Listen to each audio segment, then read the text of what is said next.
بسم الله الرحمن الرحيم الحاقة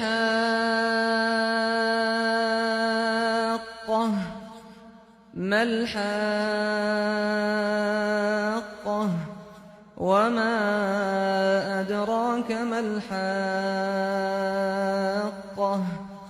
كذبت ثمود وعاد بالقارعة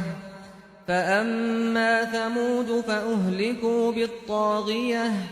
وأما عاد فأهلكوا بريح صرصر عاتية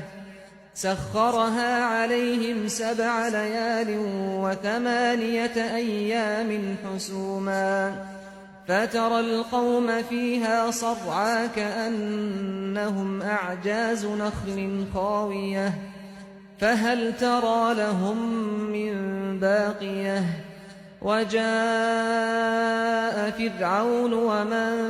قبله والمؤتفكات بالخاطئة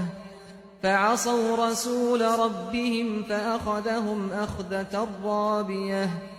إنا لما طغى الماء حملناكم في الجارية لنجعلها لكم تذكرة وتعيها أذن واعية فإذا نفخ في الصور نفخة واحدة وحملت الأرض والجبال فدكتا دكة واحدة فيومئذ وقعت الواقعة وانشقت السماء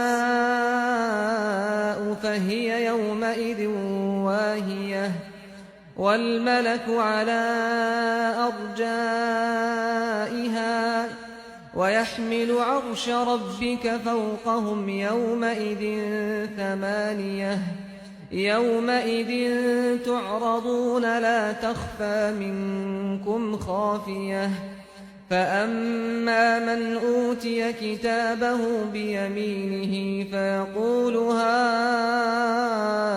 اقرءوا كتابيه إني ظننت أني ملاق حسابيه فهو في عيشة راضية في جنة عالية قطوفها دانية كلوا واشربوا هنيئا بما أسلفتم في الأيام الخالية وأما من أوتي كتابه بشماله فيقول يا ليتني لم أوت كتابيه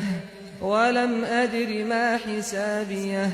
يا ليتها كانت القاضية ما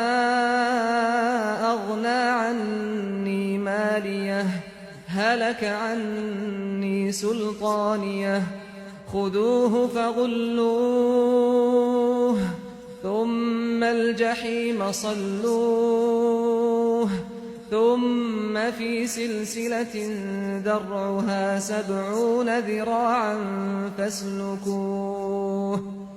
إنه كان لا يؤمن بالله العظيم ولا يحض على طعام المسكين فليس له اليوم هاهنا حميم ولا طعام إلا من غسلين لا يأكله إلا الخاطئون فلا أقسم بما تبصرون وما لا تبصرون إنه لقول رسول كريم وما هو بقول شاعر قليلا ما تؤمنون ولا بقول كاهن قليلا ما تذكرون تنزيل من رب العالمين ولو تقول علينا بعض الأقاويل لأخذنا منه باليمين ثم لقطعنا منه الوتين فما منكم من أحد عنه حاجزين وإنه لتذكرة للمتقين وإنا لنعلم أن منكم